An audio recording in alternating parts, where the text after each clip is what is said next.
78ಅನ್ನ ಎರಡು ಭಾಗಗಳಾಗಿ ವಿಂಗಡಿಸಲಾಗಿದೆ. ಅಂದರೆ ಮೊದಲ ಭಾಗದ 4 ಪಟ್ಟು ಮತ್ತು ಎರಡನೇ ಭಾಗದ 5 ಪಟ್ಟಿನ ನಡುವಿನ ಅನುಪಾತ 14:15 ಆಗಿದೆ. ಮೊದಲ ಭಾಗ ಎಷ್ಟಾಗುತ್ತೆ ಅಂತ ಕೇಳಿದ್ದಾನೆ.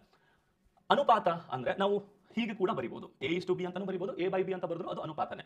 ಈಗ ನಾನು ಎರಡು ಅಂತ ಮಾಡ್ಕೊತೀನಿ, A ಮತ್ತೆ B ಅದನ್ನ ಎರಡು ಭಾಗ ಅಂತ ಮಾಡಿದ್ರೆ ಮೊದಲನೇದು A. ಈ A ಏನಿದೆಲ್ಲ ಮೊದಲ ಭಾಗದ 4 ಪಟ್ಟು, ಇದರ 4 ಪಟ್ಟು ಮತ್ತು ಎರಡನೇ ಭಾಗದ 5 ಪಟ್ಟಿನ ನಡುವಿನ ಅನುಪಾತ ಅಂದ್ರೆ ಇದ್ರದ್ದು ಅನುಪಾತ ಎಷ್ಟಾಗುತ್ತೆ? 14:15 ಆಗುತ್ತದೆ. ಇದು ನನಗೆ A/B ಅಷ್ಟೇ ಬೇಕು ಅಂದ್ರೆ ನಾವೇನ್ ಮಾಡ್ಬೇಕು? ಇದನ್ನ ಬಲಕ್ಕೆ ಕಳಿಸಬೇಕು. A/B ಅಷ್ಟೇ ಬೇಕು, ಇದನ್ನ ಬಲಕ್ಕೆ ಕಳಿಸೋಣ. ಓಕೆ, ಸರಿ. ಈ 4 ಬಲಕ್ಕೆ ಹೋದ್ರೆ ಅದು ಕೆಳಗಡೆ ಬರುತ್ತೆ, ಈ 5 ಮೇಲೆ ಹೋಗುತ್ತೆ. ಈಗ ಕಡ್ತಾ ಹೊಡೆದ್ರೆ 5 1 5 3 2 2 2 7.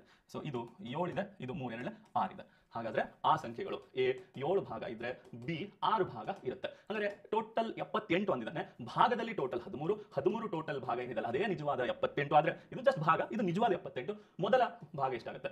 13 6 78, 7 6 42. ಸರಿಯಾದ ಉತ್ತರ ಆಪ್ಷನ್ 1 42 ಆಗುತ್ತದೆ.